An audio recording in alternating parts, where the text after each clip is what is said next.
హిందువుల గుళ్ళల్లో ప్రసాదం రేట్ ఎక్కువ ఉందనినో, లేకపోతే గనక ఈ అక్కడ సరైన క్యూ లైన్‌లు లేవనినో, లేదంటే సరైనటువంటి ఆహారం పెట్టట్లేదనో, ఇట్లాంటిది అడిగితే ఓ పద్ధతుంది.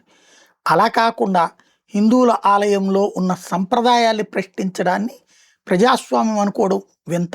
అది ఒక ఎత్తయితే, నువ్వు అదే నిజంగా మహిళల పట్ల నీకు అపారమైన ప్రేమ ఉందంటే, మసీదుల్లోకి మహిళల ప్రవేశం ఇవాల్టికి కూడా లేదు. ఒక సామాజిక అంటే ముస్లింల్లోనే ఉన్న ఒక్క వర్గం వాళ్ళు అది కూడా ఇది కడతారు మధ్యలో. కట్టి చేస్తారక్కడ. మిగతాది ఇళ్లలోనే నమాజ్ చేయాలి. మన సుప్రీంకోర్టు జడ్జి గారే చెప్పారు కదా మాట. వాళ్ళు పిల్లల్ని చూసుకోవడం కోసం అని అట్లాంటి సంప్రదాయం పెట్టారని. మరి అట్లాంటప్పుడు వాళ్ళ దాని మీద ఎందుకు నువ్వు ఫైట్ చేయవు? వాళ్ళ పట్ల వివక్షని. లేదా క్రైస్తవులకు సంబంధించి ఇవాల్టికి కూడా ఆ పెద్ద గురువు గారులుగా ఉండే వాళ్ళందరూ అగ్రవర్ణాల వాళ్ళే ఉంటున్నారు. ఏ దళిత బడుగు బలహీన వర్గాలు తమకి హిందుత్వంలో అన్యాయం జరిగిందని మతం మారారో వాళ్ళకి అక్కడ అవకాశం ఇవ్వట్లేదు. అక్కడ వీళ్ళని అణిచేశారని చెప్పబడేటటువంటి ఓసీలే ఆ పెద్ద పొజిషన్స్లో తీసుకుంటున్నారు, పెద్ద గురువు గారి పొజిషన్స్.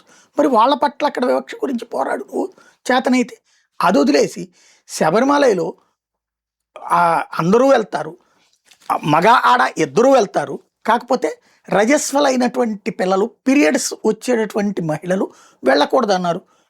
హిందూ మహిళలే అందుకు ఇష్టపడి ఆగుతున్నారు. అయ్యప్ప ఆలయంలో ఒక్క శబరిమలలోనే ఉంది, మిగతా అన్ని అయ్యప్ప ఆలయాల్లో దర్శనం యథావిధిగా నడుస్తుంటుంది. అక్కడ మాత్రమే ఆ నిబంధన ఉంది. అది చారిత్రకం కాదది, పౌరాణికం. శతాబ్దాల క్రితం నుండి వచ్చినటువంటి సంప్రదాయాన్ని నాశనం చేయడానికి ఆ మధ్యన అసలు మతం అంటే పడనటువంటి సిగరెట్లు మందు కొట్టేటటువంటి మహిళలు వేసిన పిటిషన్ల మీద వాళ్ళని దగ్గరుండి పంపించి మతాన్ని అవమానించినటువంటి కమ్యూనిస్టులు ఇవాళ కాలగర్భంలో కలిసిపోయారు. అలాగే ఇప్పుడు లాయర్లు, యంగ్ లాయర్స్ అసోసియేషన్ పేరుతో దీని మీద ప్రజా ప్రయోజన వ్యాజ్యం వేస్తే ఇప్పుడు ఆ రాజ్యాంగ ధర్మాసనం విచారించే సందర్భంలో నా చీఫ్ జస్టిస్తో పాటుగా సూర్యకాంత్తో పాటుగా నాగరత్న గారు కూడా నిలదీశారు. మీరు లాయర్ల అసోసియేషను, లాయర్ల సమస్యలు వదిలేసి మీరేమన్నా అదే గుళ్ళకేమన్నా పెద్ద పూజారులా, లేకపోతే హిందువులకు పెద్ద పూజారులా?